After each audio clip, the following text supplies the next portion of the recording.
Many thanks for joining us again on the newsroom. The federal government has given assurances on the safe release of the remaining abducted students and staff of the Federal Government College, Benin Yauri in Kebbi State. Permanent Secretary of the Federal Ministry of Education, Sonny Echono, gave the assurances on behalf of the Minister of State for Education, Chukwemeka Nwajiba, during the 2021 National Business and Technical Examinations Board (NAPTIP) exams. According to Echono, all necessary measures have been taken to ensure the release of the students, and he added that a rapid response mechanism has been put in place to ensure quick response in schools in the case of an emergency. The Nigerian Army says its troops operating along Mokwa-Jeba Road have arrested a fleeing bandit en route to Ibadan, the Oyo State capital.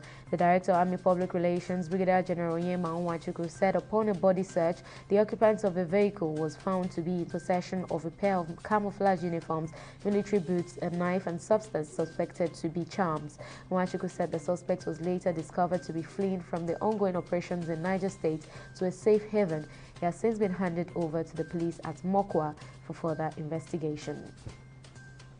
A Senate Committee on Public Accounts is investigating the National Identity Management Commission (NIMC) over the award of 229 million naira contract. The agency is accused of non-compliance with Public Procurement Act in the contract award based on the findings of the 2017 report of the Auditor General of the Federation.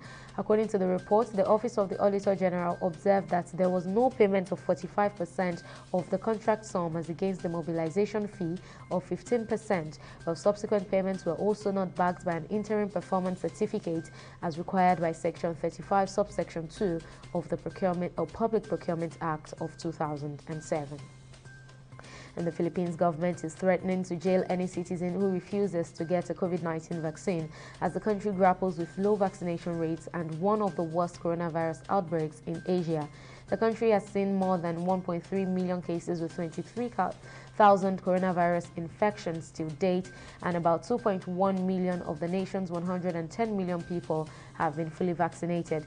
Vaccine hesitancy has surged in the Philippines in recent years after a botched vaccination program led to the deaths of several children in 2017.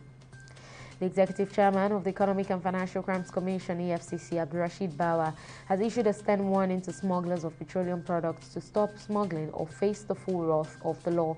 The warning from the EFCC boss is coming barely a day after the Nigerian National Petroleum Corporation, NNPC, said smuggling across the borders has increased the daily consumption of premium motor spirit, also known as petrol, to 103 million litres per day in May. Bawa, however, assured Nigerians that the EFCC would ensure that those perpetrating the crime are brought to book. And world powers have met in Germany to seek lasting peace in Libya by ensuring the conflict-racked North African country stays firmly on the path towards general elections on the 24th of December this year. Representatives of Libya's interim government joined the U.S. Secretary of State Anthony Blinken, as well as the foreign ministers of France and Egypt at the United Nations-sponsored talks in Berlin. The effort to end the decade-long spiral of violence in Libya is the second round in Berlin after the first attended by the presidents of Turkey, Russia, and France in January 2020. And in sports, Barcelona have confirmed that Ousmane Dembele will undergo surgery on his right knee in Finland on the 28th of June. Dembele was forced to withdraw from the France Euro 2020 squad on Monday after he suffered the injury in his country's match against Hungary. Although Barca did not announce how long Dembele could be out for, various reports have stated that the winger could miss several months. And that's the latest update on the newsroom. Thank you for watching. I am Oyi Adekunle.